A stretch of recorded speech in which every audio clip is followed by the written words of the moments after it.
আসসালামু আলাইকুম গাইস। আমরা চলে এসেছি এই বছরের প্রথম কুরবানির হাটের উদ্দেশ্যে, যে হাট দেখার জন্য যে বর্তমানে আমাদের সোনারগাঁ হাটের কি অবস্থা। তো বিগত কয়েকদিন আগে আমরা যখন হযরতপুর গিয়েছিলাম, তো সেখানে হাট খুবই জমজমাট ছিল, যেটা আপনারা খুবই দেখতে পেয়েছিলেন এবং খুব ভালো লেগেছিল।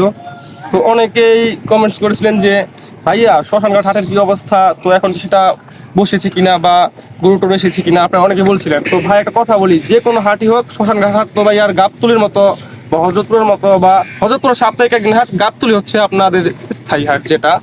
তো মূলত আমরা এটা আপনাদেরকে বলতে চাচ্ছিলাম যে সোনারঘাট হাট হচ্ছে ঈদের 10 থেকে 15 দিন আগে এটার বাসবুস এটা বসায়, তো গরু আসে 12 থেকে 13 দিন আগে। তো আমরা এখন যা দেখি কি অবস্থা, তারপর পাশেই থাকি। মানে এই হচ্ছে গিয়া হাটের চিত্র, এখনো বাসও ঠিক মতো গাড়া হয় না, ইয়া গরু করতে গেল। আমরা এখন মাজারের ভিতরে যাচ্ছি গরু দেখার জন্য। তো ফাইনালি এই আমাদের এই পোস্তলা সোনারঘাট হাটে যদি প্রথমে গরু আসে, তাহলে ফার্স্ট চয়েসে আপনার ফার্স্ট চান্সে আপনার মাদারের গরু আসে, মানে সর্বপ্রথম মাদারের গরু আসে, তারপর পুরো জায়গাগুলো ভরাট হয় গরু দিয়ে। তো মেইনলি গরু আসতে হয়তো এখানে, আর দেখায় তখন পর্যন্ত বাস গাড়ি নাই, তাহলে গরু আসা তো প্রশ্নই আসে না।